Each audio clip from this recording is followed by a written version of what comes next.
Hey, what's up guys? Soldier knows best here. This is my review of the iPhone XS Max. So this phone has a lot of stiff competition this year. So in this review, I'm gonna take a look at all the good things, all the bad things, and just really how this phone is gonna stack up to everything else that you can buy right now, especially since this phone starts off at $1,000. So let's go ahead and jump right into the review. All right, so since we are in a S year, that means that this iPhone XS is going to look similar to the iPhone X that came out last year, but there are a couple differences in design, and one of those is gonna be at the bottom where you look at the speaker grill. It's going to be missing a couple extra holes, so it's not going to really be uniform like it was in the iPhone X. And it also comes in a new color option, which is gold, alongside the space gray and silver options. And I went with the gold, and I really do like the way it comes out and how it kind of like shimmers in the sunlight a little bit. I do like that Apple went with a darker gold color on the trim of the phone, so it does look a little bit more premium. And as far as the feel of the phone, it feels similar to the iPhone X, but if you do elect to go with the iPhone XS Max, it's going to be a little bit more of a bigger footprint in your hand because of the bigger display. And so speaking of displays, the XS has a 5.8-inch display and the XS Max has a 6.5-inch display. And these are some of the best displays that you can get right now on a smartphone. And I have to say, personally, I enjoy these displays more than any other one. And that's because they're really sharp and text really pops off of the display. And then also too, they get a little bit brighter than the iPhone X from last year, and that's going to be a noticeable difference. And I just really like the way the colors look on it. So if you're watching any type of video content or playing games, I feel like this display doesn't overly process things. It just kind of gives you a really good, nice picture and clear image of whatever you're looking at. Now, since iOS 12 still doesn't natively have a back button that's built into it, that's always going to be at the bottom of the display, just like with Android, I do recommend going into the accessibility settings and enabling the feature that will allow you just to be able to swipe down on that virtual home button and it will bring the top of the display down. And this helps out a lot, especially with the bigger display that's on the XS Max. All right, right now I'm just going to throw out some of the key specs of this phone, and one of those is the new A12 Bionic processor. And it sounds like a robot slash humanoid, and it does make sense because it does have its own neural engine and Skynet and anything else that means that this processor is going to be fast. And just in my experience of using this phone, I found that iOS 12 runs flawlessly on it. I didn't have any hangups or anything that crashed on me, and just navigating the OS, opening and closing up apps, multitasking, all those things ran buttery smooth. And just doing the benchmarking test with Geekbench, you can see that this phone is not going to disappoint. And so with an efficient CPU, you're also going to find better battery life. And so the battery specs for the iPhone XS is going to be a 2,658 milliamp battery. And with this iPhone XS Max, it's going to have a 3,174 milliamp battery. And so Apple says that the XS should be able to last 30 minutes longer than the iPhone X, and the XS Max should be able to last up to an hour and a half longer than the iPhone X. And so I'm showing you some of my screen on time, which really gives you a great sense of how I use my phone and how often my phone was on, which apps were draining my battery the most, all that good stuff. But just to break it down simply is that when I pick up my phone in the morning time and then I place it down to charge at night, by the time I got to the nighttime, my phone was in the red. So it did last me all day, but I don't see this thing going a day and a half or 2 days worth of usage. But I do feel very comfortable with taking this XS Max out with me and not have to worry about carrying a portable charger. And so these XS phones do have wireless charging, and also they can still fast charge, which you can get up to about 50% of your battery life in just 30 minutes, but you cannot do that out of the box. Apple does not include a fast charging wall adapter, so you need to spend more money either with Apple or a third-party manufacturer to do that. And this is something that I will always complain about, especially with paying for a phone that's going to be over $1,000. All right, so fast charging aside, I'm pleased with the specs and just the general performance of this phone, and I really do like the design. Now, another important factor to the design is that this phone has been rated IP68, and that's up from the rating of IP67 that the iPhone X got last year.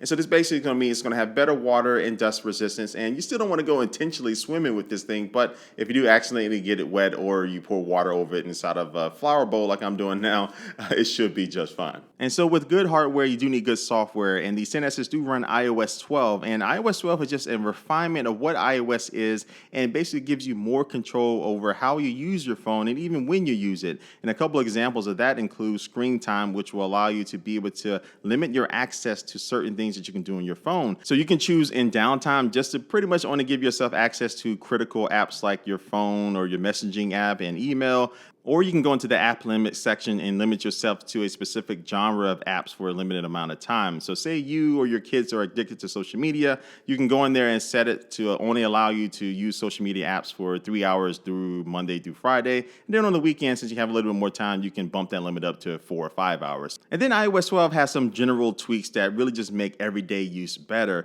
And one of those includes the two-factor identification that you may have enabled for certain websites or apps, where it will send you a text message with a code in it that you need to put in to identify yourself. Now iOS 12 can automatically detect and see that code in a text message, and when you pull up the keyboard, it'll have a quick action that will allow you just to be able to tap on that code, and it'll automatically fill in that box for it. Notifications are better with group notifications, so if you have an app that sent you 10 different notifications, instead of having to scroll through all of them, now they'll be all bunched up and you can tap on them and open them up, and then you can manage the notifications individually, or of course you can just choose to clear all of them away. And then you have the new Measure app that uses AR to help you map out a wall or a floor plan so you know exactly how much space that you have. And then one of the most useful things that's not really being advertised by Apple is called Siri Shortcuts. And this is an app that allows you to be able to create certain actions that you want your phone to do at any given time. So when I get on a plane, I can tap on this, or I can just tell Siri flying,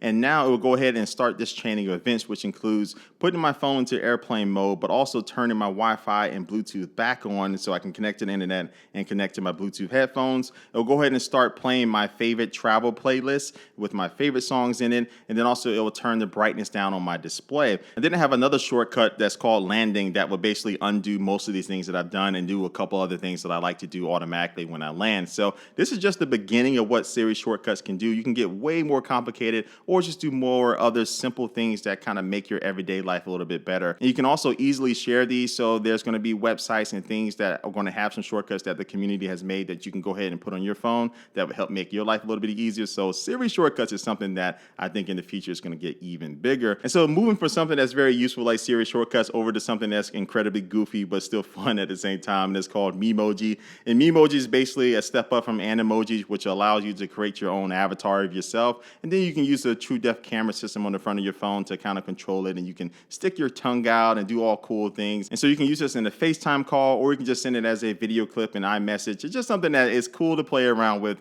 but I think Apple is very serious about this type of stuff, so we can see it being used more in the future. And one thing that iOS 12 could do better is just take advantage of the bigger display on a phone like the XS Max. And one example of that is just like when I switched over from the Galaxy Note 9, I was really missing the picture-in-picture feature, which will allow you just to minimize the video that you're playing in something like YouTube or Twitch and still be able to navigate around the OS and do different things. But on the XS Max, you can't do that even though it has the screen real estate for it. So just one feature like that, for me personally, just will allow me to utilize that display even better. But overall, I am pleased with iOS 12. And the bottom line with iOS 12 is that if you didn't like iOS before this came out, you're probably still not going to like it. But if you do like iOS, you're going to find a lot of great useful features that, along with these new phones, is going to be able to get you a better experience with your iPhone. All right, so the software is done, hardware is done, but the one thing you know is my favorite thing to talk about with phones, that's going to be the cameras.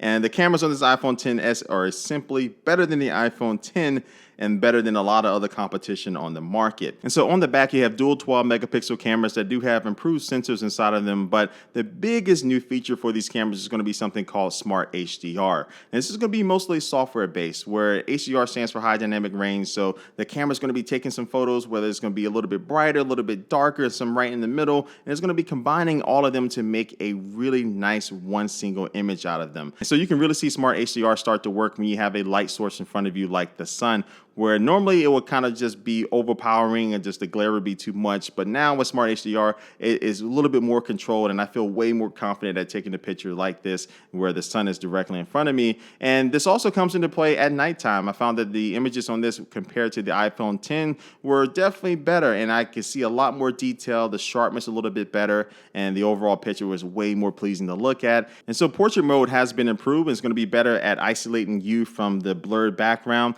Now, it does does look really nice, but it still is not perfect. As I zoom in here, you can see around my ears and other places where you can still see it's not exactly kind of separating me from it, but it's a lot better than what it was on the iPhone 10. And I think just the general image that it provides does look better than some other results on other phones. Now, when this does happen, you may be able to fix it because in the software now, you can adjust that background blur after you take the picture. So there's a little slider where you can slide it to turn that effect all the way off. So now you can just stick with just a regular picture if you wanted to, or you can make that blur even more prevalent and really just make it a little bit more creamier and blurrier if you wanted to. So sometimes this can help when it doesn't exactly kind of crop you out exactly how you want it. And in addition to the rear-facing camera, the front-facing camera's portrait mode has also seen a bump in improvement. So you're going to get some better selfies out there. And some people have been reporting, though, that they have been seeing with some of the pictures that they take with the front-facing camera that is a little bit more aggressive blurring around your face, or it kind of looks like it's applying artificial makeup. And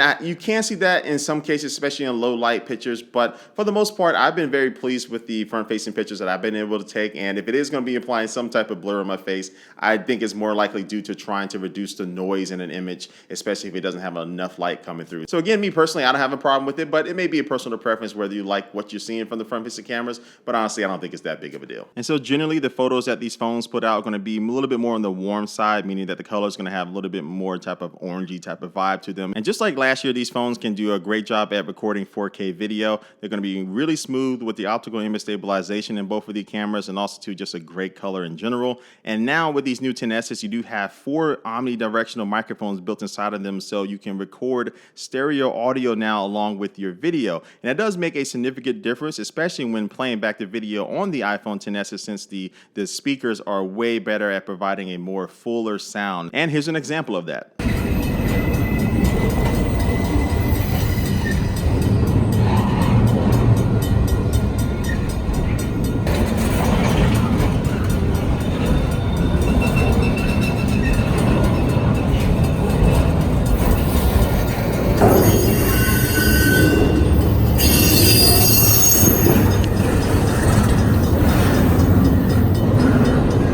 And so honestly, I wasn't expecting the cameras to be that much better than the ones on the iPhone 10, but I was definitely wrong. These cameras do provide a significant improvement to not only video recording with the audio, but also to portrait mode, and that smart HDR does make a big difference. All right, so let me go ahead and wrap up this review. And let me first say that most of the time in these iPhone S years, I often tell people if you have the one that came out the year before, you don't need to get this one. But with this particular phone, I would say this is the biggest increase in improvement that I've seen in an S year. And you're going to find that just that if you really want a bigger display, that iPhone XS Max provides you that extra screen real estate. Even though iOS 12 could take advantage of a little bit more, it is nice having it, and the phone still doesn't feel like it's too big in your hand. And also generally the display is going to be better than the one on the iPhone 10. And then also too, the cameras I think have seen the most significant improvement, especially with that smart HDR. And then a lot of the other improvements come down to iOS 12. But again, iOS 12 runs just fine on the iPhone 10. So I think ultimately it's going to come down to price point. And is this the most complete phone that you can get for $1,000? And I would have to say not at the moment, especially compared to the Galaxy Note 9. And so if you have the money and you really like the iPhone experience, you won't be disappointed with this one. And I just think that Apple does have some things to improve, but overall they released a very solid phone this year. So anyway, guys, this is my review. Leave your comment down below and leave your thoughts about what you think about this iPhone XS. And also too, make sure you follow me on all my social media networks and subscribe to me here on YouTube as well. And like always, I want to thank you for watching this video, and I will catch you later. Peace.